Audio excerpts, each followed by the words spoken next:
पिछले भाग में आपने देखा कि मेघना अपने आप को एक राजकुमारी बने महल में देखती है और फिर कोई पीछे से उसके कंधे पर हाथ रखता है। तभी वो चीखती हुई नींद से जाग उठती है। अब आगे। अरे क्या हुआ मेघना? मेघना की सांसें तेज तेज चल रही थी। उसके माथे पर पसीना आ गया था। कुछ बोल तो, क्या हुआ? बहुत ही अजीब सपना देखा यार। देख, मुझे लगता है तो इस गांव की झूठ मूठ की हिस्ट्री के बारे में ज्यादा ही सोच रही है। हम लोग बस मृत्युंजय अमृत का सैंपल लेते हैं और निकलते हैं यहाँ से, ठीक है? इस पर मेघना ने हल्के से हाँ में सर हिलाया। लेकिन सच कहा जाए तो असल में वो अपने साथ हो रही और इस गांव में घट रही हर एक घटना का रहस्य जानना चाहती थी। सुबह सुबह चीखना चिल्लाना बंद करो और दोनों हाथ मुंह धोकर नाश्ते के लिए आ जाओ।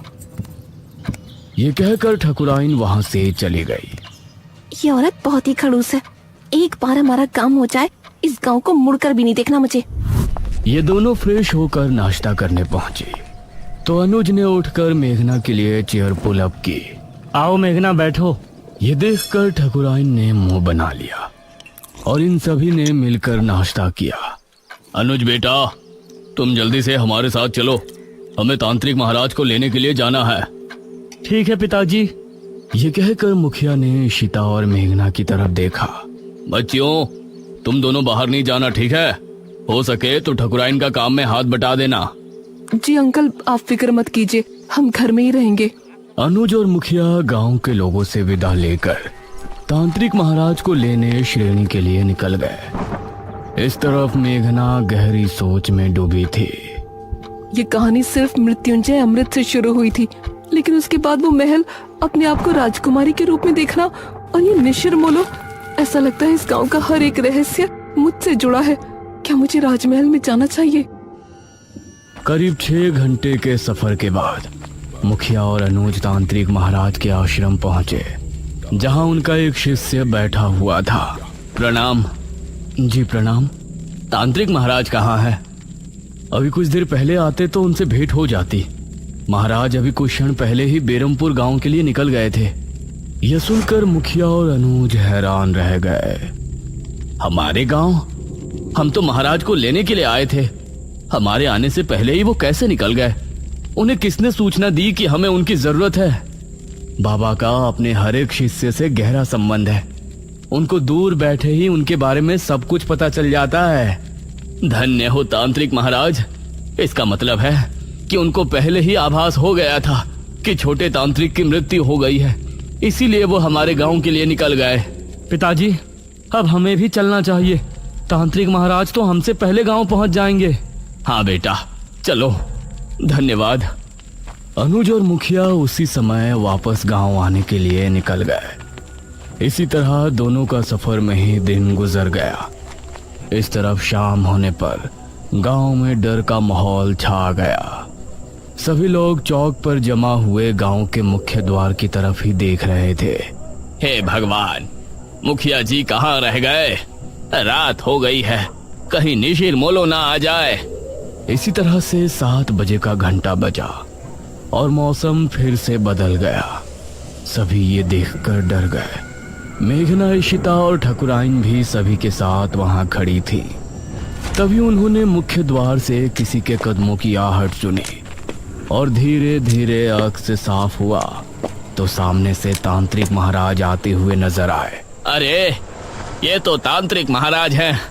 उन्हें देखकर सभी लोग खुश हो गए। तांत्रिक महाराज की जय हो! तांत्रिक महाराज की जय हो! सभी ने तांत्रिक महाराज के आगे हाथ जोड़कर नमन किया। तांत्रिक महाराज, ये और मेरा बेटा अनुज कहाँ है? वही आपको लेने के लिए गए थे ना? ठकुराइन, हमारे शिष्य की मृत्यु की सूचना हमें रात ही मिल गई थी, इसलिए हम स्वयं ही यहाँ आने के लिए निकल गए थे। उनसे हमारी भेंट नहीं हुई। हे भगवान, तो ये कहाँ रह गए? अब हम आ गए हैं। आप लोगों को डरने की जरूरत नहीं है। मुखिया और अनुज भी वापस आ ही जाएंगे। महाराज, आप जो भी करना है आप ही को करना है। जब तक ये और अनुज नहीं आ जाते आप हमारे घर चलकर आराम कर लें। ठाकुराइन, हम तांत्रिक होकर बड़ी हवेली में नहीं रह सकते। आप लोग पुराने किले में हमारे ठहरने का प्रबंध कर दें। जैसा आप कहें महाराज। ये कहकर ठाकुराइन ने गांव के लोगों से कहा, आप सभी मिलकर पुराने किले की अच्छी से सफाई कर दें और वहाँ रोशनी का भी अच्छा इंतजाम कर दें। ये सुनकर गांव के कुछ आदमी किले की तरफ निकल गए। बाबा वहीं चौक पर बैठे रहे। उन्होंने आंखें बंद की और ध्यान मग्न हो गए। शायद वो सोच रहे थे कि आखिर कैसे निशिरमोलो से निपटा जाए, और मेघना के दिल में भी कई सवाल उठ रहे थे। तकरीबन 1 घंटे तक किले की सफाई का कार्य चला और तभी अनुज और मुखिया भी वहां पहुंच गए।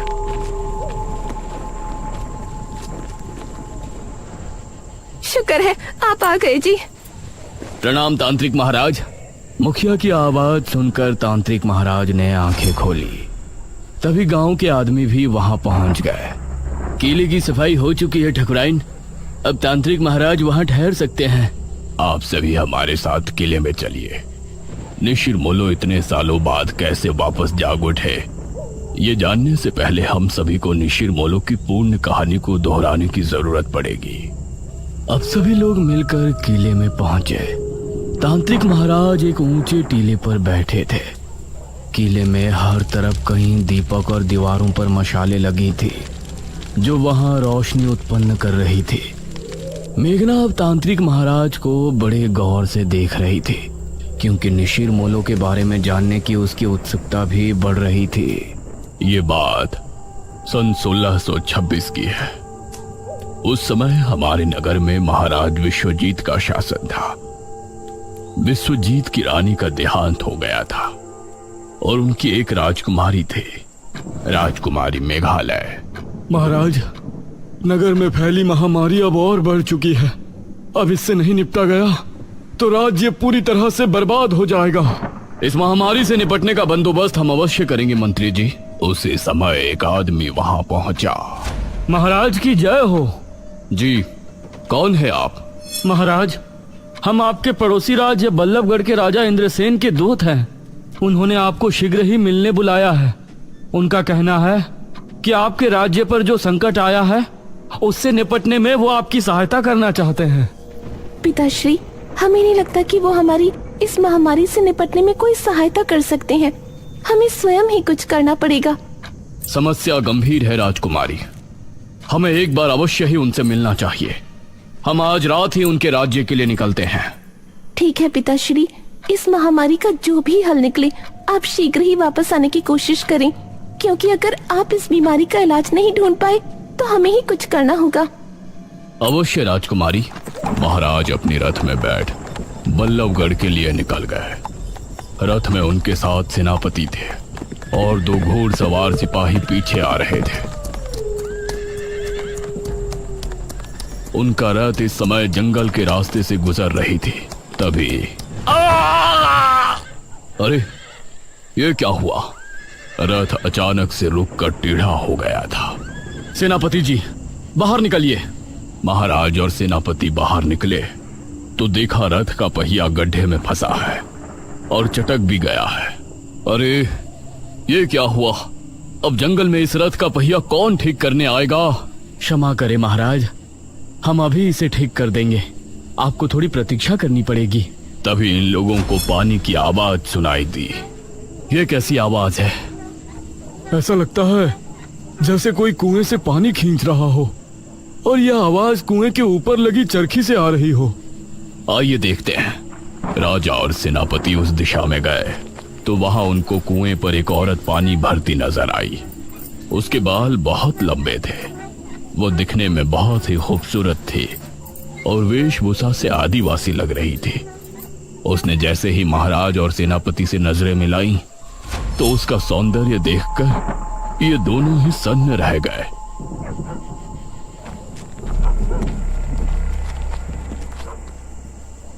अरे, आप तो हमारे महाराज लग रहे हैं। प्रणाम महाराज।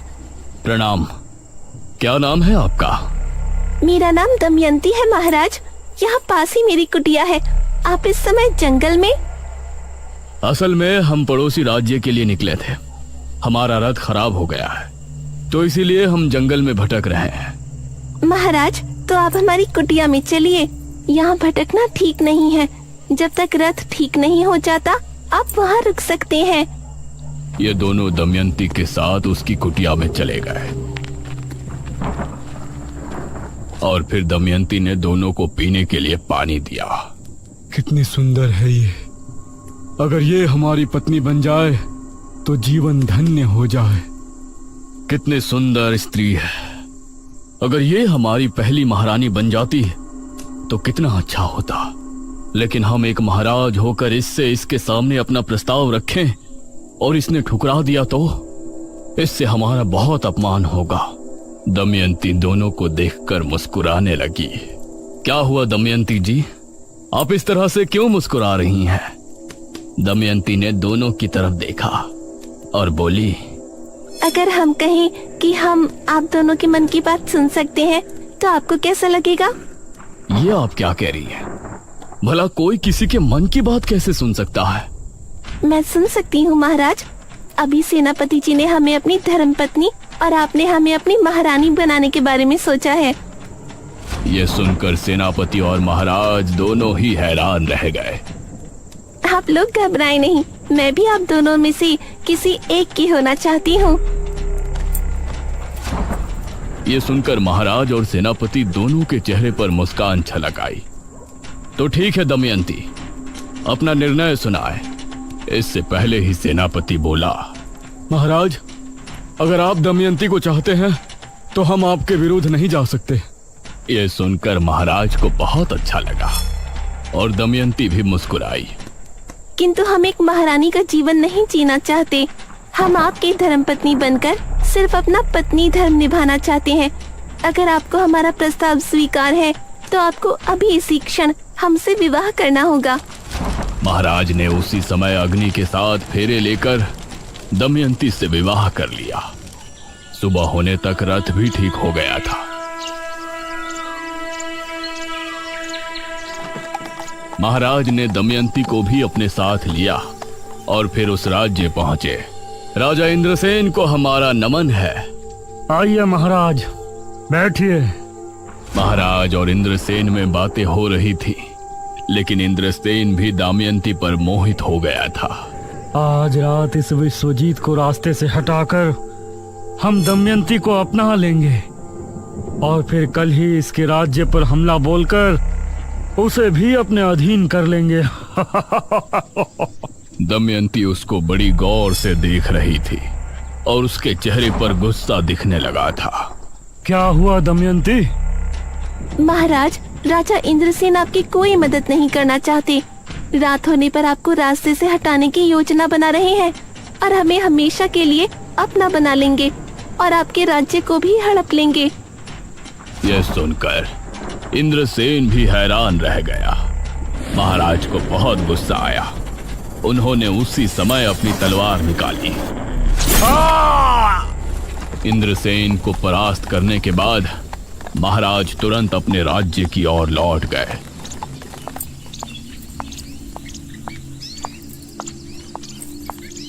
राजकुमारी बहुत चिंता में थी। प्रणाम पिताश्री। क्या बताया इंद्रसेन ने? क्या उस महामारी का कोई हल निकला? इंद्रसेन ने हमें बहाने से वहां बुलाया था। वो हमें मारना चाहते थे। वो तो धन्य हो दमयंती का जो इन्होंने हमें बचा लिया। राजकुमारी को महाराज की बात जरा भी समझ में नहीं आई। उसने दमयंती को घूर कर देखा। पिताश्री, अब हम ही इस महामारी का कोई इलाज ढूंढने जाते हैं। आप राज्य कार्य संभालें। दमयंती राजकुमारी को बहुत ही रहस्यमय मुस्कान के साथ देख रही थी। राजकुमारी महल से निकली और इस तरह राजा दमयंती के साथ महल में समय बिताने लगे और धीरे धीरे राज्य के कामों से दूर होते गए। करीब 1 वर्ष और माह के बाद राजकुमारी वापस लौटी। पिताश्री, हमने उस बीमारी से लड़ने का इलाज ढूंढ निकाला है। बहुत अच्छे राजकुमारी, बताइए ये कैसे संभव है? पिताश्री, हमने एक महासिद्धि करके ये बीज हासिल किया है। इसी के जरिए हमें उस महामारी के साथ हर बीमारी से छुटकारा मिल जाएगा। क्या इस बीज के जरिए? जी पिताश्री, वो कैसे होगा ये आपको अगले 7 दिनों के भीतर पता चल जाएगा। राजकुमारी ने उस बीज को अपने हाथों से जंगल में जाकर बो दिया और रोजाना अपने हाथों से उसे पानी देने जाती। महाराज को राज्य की कोई चिंता नहीं थी। वो हर समय बस दमयंती के पास ही बैठे रहते थे।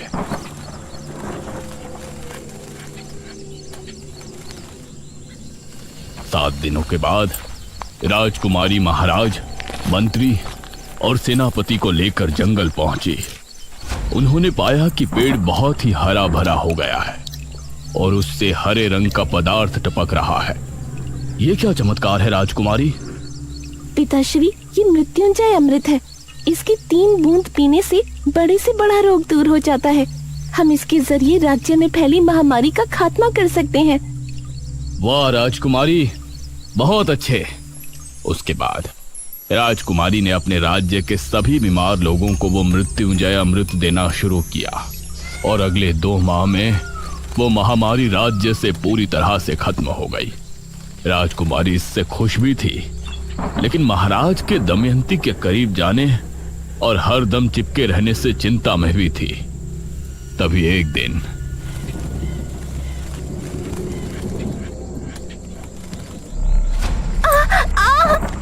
महाराज!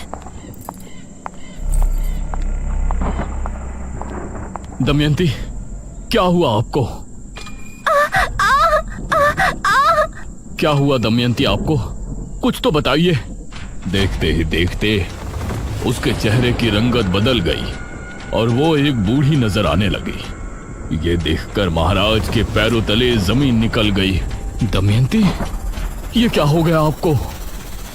महाराज, असल में मैं कोई आम स्त्री नहीं हूँ, मैं एक डायनी हूँ। क्या? एक डायनी? हाँ महाराज, एक डायन जवान मर्दों को मारकर अपनी उम्र बढ़ाती है, लेकिन मैंने वो करना उचित नहीं समझा। इसलिए आज जब मेरी आयु 100 वर्ष हो गई है तो मैं बूढ़ी हो गई हूँ। अब अगली एकादशी की रात मेरी मृत्यु हो जाएगी। नहीं दमयंती, हम आपको ऐसे मरने नहीं दे सकते। हमें आपके डायनी होने से कोई ऐतराज नहीं। आपको बचाने का कोई तो तरीका होगा। एक तरीका है महाराज, लेकिन बहुत ही मुश्किल कार्य है। हमें बताइए, हम आपको बचाने के लिए कुछ भी करेंगे। अगली एकादशी की रात तक 11 मुर्दों के खून से अगर हम स्नान कर लेते हैं तो हमारी जान बच जाएगी और हमारा सौंदर्य भी वापस लौट आएगा। महाराज ने अब दमयंती को बचाने का प्रयास शुरू किया। राज्य में जब भी किसी की मौत होती तो उनके घरों से उनकी लाश को उठवा लिया जाता था और इसी तरह 10 लाशों के खून से दमयंती को नहला दिया गया था। इससे परेशान होकर मंत्री ने राजकुमारी को सब बताया। राजकुमारी, राज्य में हाहाकार मचा हुआ है। महाराज दमयंती को जवान बनाने के लिए मृत लोगों के शव का अंतिम संस्कार नहीं होने दे रहे हैं। उनके शव को बुरी तरह से काटा जाता है और उनके खून से दमयंती स्नान करती है। इससे प्रजा बहुत क्रोध में है। क्रोध की बात तो है ही मंत्री जी। मृत्यु के बाद जल्दी अंतिम संस्कार न किया जाए तो ये मृतक और उसके परिजनों के साथ नाइंसाफी होती है।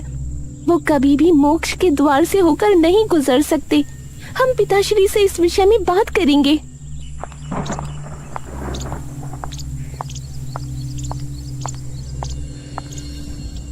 राजकुमारी ने महाराज से बात की, लेकिन उनके सर पर दमयंती को बचाने का भूत सवार था। जो लोग पहले ही मर चुके हैं उनके शव को किसी के जीवन के लिए इस्तेमाल करना गलत नहीं है राजकुमारी। गलत तब होता जब हम जिंदा लोगों की बलि देते। आप हमें रोकने की कोशिश ना करें। राजकुमारी महाराज के व्यवहार से बहुत चिंता में थी। वहीं गांव के लोग भी अब इससे छुटकारा चाहते थे। अरे बहुत हो गया, अब हम गांव के लोग महाराज का ये अत्याचार नहीं सहेंगे। हाँ, हमारे मृतकों को हक है कि उनका अंतिम संस्कार किया जाए। लेकिन हम लोग महाराज से कैसे लड़ेंगे? कैसे रोकेंगे उनके सिपाहियों को? एक उपाय है, जब भी गांव में किसी की मृत्यु होगी तो हम कोई भी शोक समारोह नहीं करेंगे। इससे महाराज के सिपाहियों को किसी भी मौत की खबर नहीं होगी। आधी रात के समय हम में से 4 लोग उस शव को ले जाकर चुपचाप शमशान में उनका अंतिम संस्कार कर दिया करेंगे।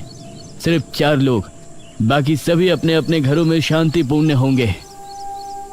गांव के लोगों को यह सुझाव अच्छा लगा। उन्होंने गांव के 4 आदमियों को नियुक्त किया। उस समय अर्थी को कंधा देने वाले लोगों को मोला कहा जाता था।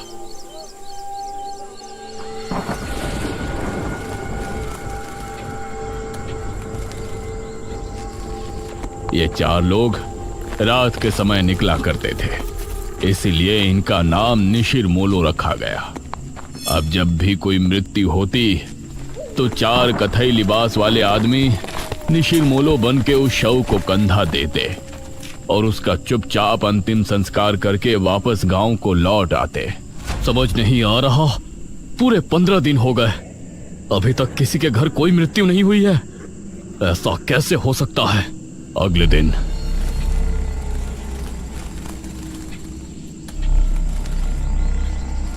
महाराज के गुप्तचरों के द्वारा महाराज को यह बात आखिर पता चल ही गई और उनका क्रोध 7वें आसमान पर आ गया। वो जो भी 4 लोग हैं, हम उनको मार कर ही दम लेंगे। उन्होंने हमसे चालाकी की, इसका हर्जाना उन्हें भुगतना ही पड़ेगा। महाराज ने अब अपने गुप्त सिपाहियों को तैनात कर दिया था, जो छिपकर रातों को जागकर गांव पर नजर रख रहे थे। एक रात निशिर मोलो एक अर्थी लेकर निकले। यह शनिवार की रात थी, तो उन गुप्त सिपाहियों ने निशिर मोलो को रोक लिया।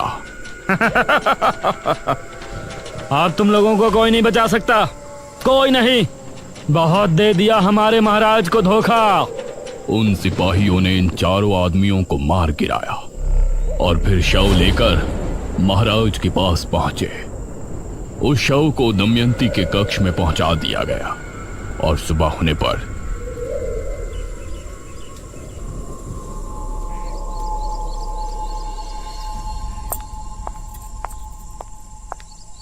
दमयंती कक्ष से बाहर निकली, अपने उसी खूबसूरत जवान अवतार में। उसे देखकर महाराज ने उसे भरी सभा में गले लगा लिया। दमयंती की आंखों में एक रहस्यमयी चमक थी, जैसे कि वो कुछ छिपा रही है। लेकिन अब निशिर मोलो की आत्मा गांव में भटकने लगी थी। वो 4 आत्माएं अपने कंधे पर ताबूत उठाए हर शनिवार की रात गांव में भटकती थी। उस समय उन आत्माओं को जो भी दिखाई देता, वो समझती कि ये राजा के सिपाही है जो उनको रोकना चाहते हैं, इसीलिए वो उसको अपने साथ ले जाती। इतना कहकर तांत्रिक महाराज चुप हो गए। सभी गांव के लोग ये कहानी सुनकर हैरान थे और मेघना को तो जैसे अब अपने सपनों से जुड़ी कुछ बातें समझ में आने लगी थी। हे भगवान, मतलब जो निशिर मोलो आज हमारी जान के दुश्मन है, वो कभी हमारी रक्षा किया करते थे। हाँ, उनकी इसमें कोई गलती नहीं है। उनकी अकाल मृत्यु की वजह से वो ऐसा करते हैं। उनको नहीं पता कि उनकी मृत्यु हो चुकी है। वो तो अभी भी अपने काम को अंजाम देने की कोशिश कर रहे हैं। बाबा, आगे की कथा में क्या हुआ? वो राजकुमारी, महाराज और दमयंती? आगे क्या हुआ और निशिर मोलो को कैसे रोका गया और अब वो अचानक क्यों 400 साल बाद वापस आ गए हैं, ये कहानी जानने के लिए हमें बेरमपुर पुराण को पढ़ने की आवश्यकता है, जो कि 400 साल पहले की राजमहल के किसी गुप्त कक्ष में रखवाया गया था। बेरमपुर पुराण? अब इसका पता हमें कैसे चलेगा बाबा? वो बेरमपुर पुराण राजमहल में कहाँ है, ये जानने के लिए मुझे एक अनुष्ठान करना पड़ेगा, जो कि मैं इसी किले में बैठकर करूंगा। ध्यान रहे, उस समय सभी अपने अपने घरों में होंगे। कहीं ऐसा ना हो कि इस बार भी निशिर मोलो ये अनुष्ठान रोकने के इरादे से गांव में आए। निशिर मोलो कौन है ये तो हमने जान लिया है, लेकिन इन सब का मेघना से क्या संबंध है? निशिर मोलो उसके आने से कैसे जाग उठे? राजा के साथ क्या हुआ और दमयंती असल में क्या है? इन सभी सवालों के जवाब जानने के लिए हमारे साथ बने रहिए निशिर मोलो के अगले पार्ट में।